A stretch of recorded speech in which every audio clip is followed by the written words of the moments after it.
दरम्यान संघर्ष यात्रा काढण्याची संकल्पना नेमकी सुचली कशी आणि या यात्रेतली वाटचाल नेमकी कशी होती या संदर्भात राष्ट्रवादीचे नेते अजित पवारांना आम्ही बोलतो करण्याचा प्रयत्न केलाय। पाहूया वैभव परबने त्यांच्याशी केलेली खास बातचीत। 29 मार्चला निघालेली संघर्ष यात्रा आता अंतिम टप्प्यात आलेली आहे।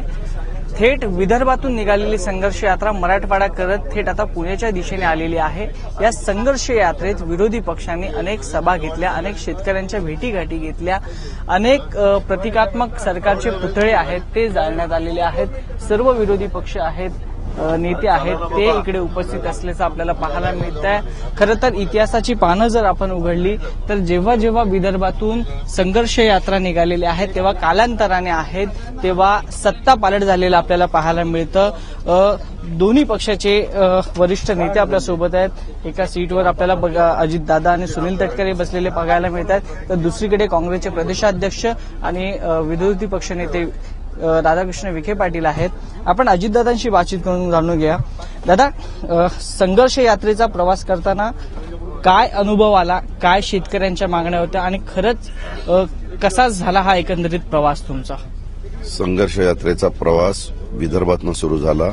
विदर्भामध्ये आताच्या काळामध्ये उन्हाची तीव्रता, उष्णता ह्याचं प्रमाण जास्त आहे।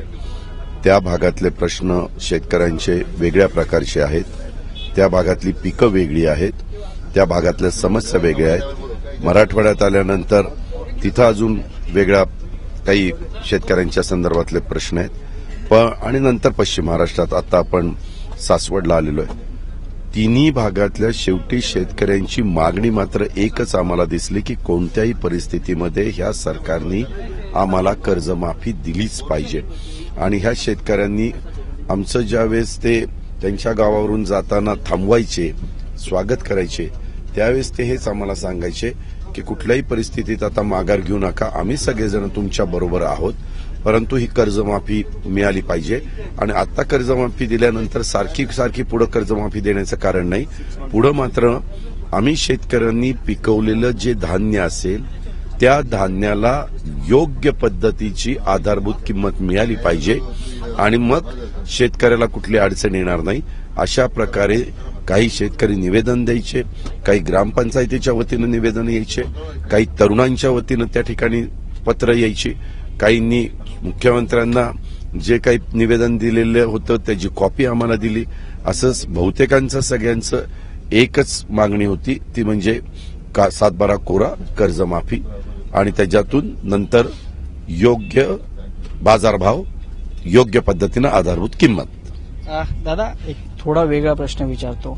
दोन्ही विरोधी पक्ष आहेत, काँग्रेस सोबत तुम्ही एकत्र आलेला आहात। पृथ्वीराज चव्हाणांनी सासवडच्या सभेत जाहीर केलं की हा विजय भाजप विरोधी पक्षात वेगवेगळे लढले म्हणून भाजप विजयी झाला। थोडीशी कुरकुर वाटते मनाला की दोन पक्षांना एकत्र यायला थोडासा उशीर झालाय का?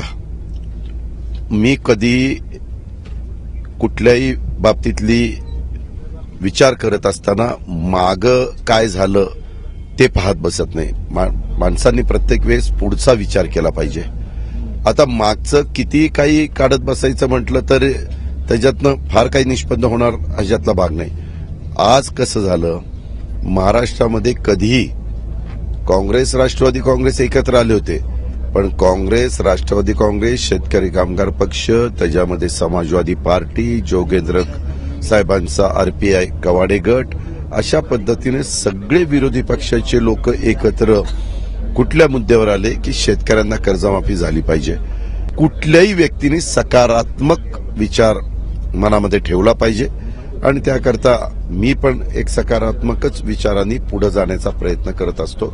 त्याच्यामुळं कोण काय म्हणलं, ह्याचं काय झालं, त्याचं काय झालं, त्याच्यामध्ये मग मागचं गोष्टी काढत बसायचं म्हटलं तर बऱ्याच गोष्टी त्याच्यातनं निघू शकतात। आता या संघर्ष यात्रेच्या निमित्ताने महाराष्ट्राने एक वेगळं चित्र पाहिलं की ते म्हणजे अजित पवार आणि पृथ्वीराज चव्हाण दोघं एकाच सीटवर बसलेले पाहायला मिळाले। संघर्ष यात्रेच्या आणि शेतकऱ्यांच्या मुद्द्यावर दोघं एकत्र आहेत आणि बाकीचे मतभेद त्यांच्यातले दूर झालेत। नाही, आमच्यात मतभेद तशा पद्धतीनं आम्ही कधी आमचे मतभेद चावट्यावर आणले नाही। त्याच्या संदर्भामध्ये कधी वेगवेगळे पक्ष ज्यावेळेस एकत्र येऊन आघाडी करून सरकार स्थापन करतात, आता पाठीमागच्या काळामध्ये वाजपेयी साहेबांनी देखील अनेक राजकीय पक्षांना एकत्र करून सरकार एनडीएचं स्थापन केलेलं होतं. त्यावेळेस काही मुद्दे काही राजकीय पक्षांना थोडेसे बाजूला ठेवायला लागायचे. या प्रश्नाला तुम्ही बगल देतात, आता तुमच्यात मतभेद आहेत की नाहीत?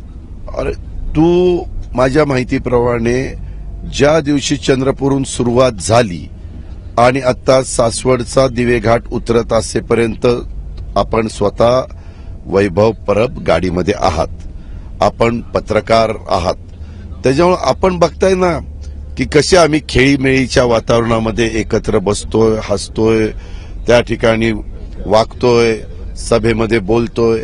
ह्याच्यावरून तुम्ही ओळखलं पाहिजे. शीतावरून भाताची परीक्षा करायची असते. हे काय आम्ही सांगायचं नाही नाही आमच्यात मतभेद नाही, नाही नाही आमच्या मतभेद नाही. आम्ही किती काही सांगायचा प्रयत्न केला तरी तुम्ही कुठल्या चष्म्यातनं बघताय त्याला महत्व आहे. आम्ही संघर्ष यात्रेच्या चष्म्यातून बघतोय तर आपण पाहिलं की अजित पवार म्हणतात की कुठलेही मतभेद राहिलेले नाहीयेत.